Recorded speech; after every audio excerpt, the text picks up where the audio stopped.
Ventotene, in Roman times known as Pandataria or Pandataria from the Greek Pandateria or Pandatoria, is one of the Pontine Islands in the Tyrrhenian Sea, 46 kilometres off the coast of Gaeta, right at the border between Lazio and Campania, Italy. The municipality of Ventotene, of the province of Latina, had 708 permanent residents as of 2008. Geography. The island, the remains of an ancient volcano, is elongated, with a length of 3 kilometers and a maximum width of about 800 meters. The municipality includes the small ancillary island of Santo Stefano, located 2 kilometers to the east, which is the site of a massive prison, now closed. A further island, Ponza, is 40 kilometers to the west. History. Pandataria is best known as the island to which the Emperor Augustus banished his daughter Julia the Elder in 02 BC, as a reaction to her excessive adultery. Later, in 29 AD, Emperor Tiberius banished Augustus's granddaughter Agrippina the Elder, who perished, probably of malnutrition, on October 18, 33 AD. After Agrippina the Elder's son Gaius became emperor in 37 AD, he went to Pandataria to collect her remains and reverently brought them back to Rome. Agrippina the Elder's youngest daughter, Julia, was exiled to Pandataria twice, the first time by her brother Caligula for plotting to depose him, and second time by her uncle, the Emperor Claudius, at the instigation of his wife Messalina, in 41 AD. Sometime later, Julia was discreetly starved to death and her remains probably brought back to Rome when her older sister Agrippina the Younger became influential as Claudius's wife. Another distinguished lady of the Julio-Claudian dynasty, Claudia Octavia, who was the first wife of the Emperor Nero, was banished to Pandataria in 62 AD and then executed on the orders of her husband. This is also the island to which Street Flavia Domitilla, the granddaughter of Emperor Vespasian, was banished. A prison camp was created under the Bourbons and restructured under Benito Mussolini on the nearby island of Santo Stefano. There are up to 700 opponents, including 400 communists, who were incarcerated between 1939 and 1943.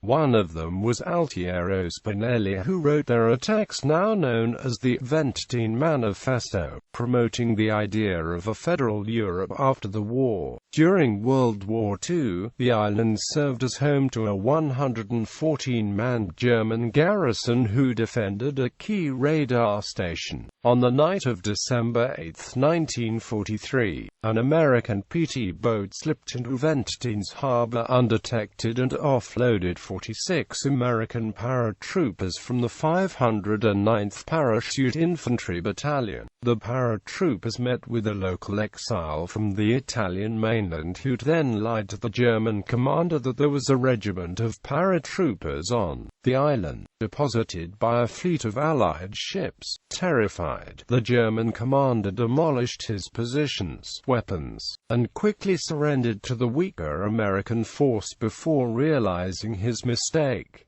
Ventotene was liberated at 3 a.m. without a shot being fired. In August 2016, the Italian Prime Minister Matteo Renzi met with the German Chancellor Angela Merkel and French President François Hollande on Ventotene, to lay a wreath at the tomb of Altiero Spinelli and review European Union policy in the light of the impending British withdrawal from the EU. Transport. The island is connected by ferry and hydrofoil service to Formia and Anzio. This is supplemented by summer services from Antuischia. Lighthouse.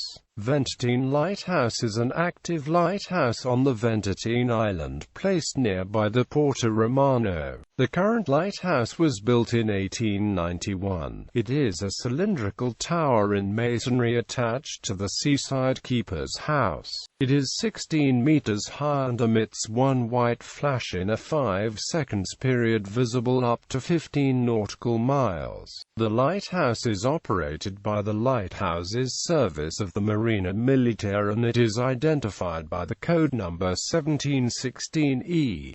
Main sites. The port has kept some tough structures of the ancient Roman structure. On the island are also remains of villas and the extensive rainwater catchment system of channels and cisterns hewn from the bedrock. For the island has no natural springs of fresh water, which today is shipped in by tanker. In July 2009, archaeologists announced the discovery of a graveyard of 5 ancient Roman ships in the deep waters off Ventotene, with the pristine cargoes of olive oil, garum and metal ingots. One ship carried a full load of a kind of dish called a mortarium, in which foods were ground or mashed. Some of the recovered objects were immediately placed on view at Ventotene Gallery.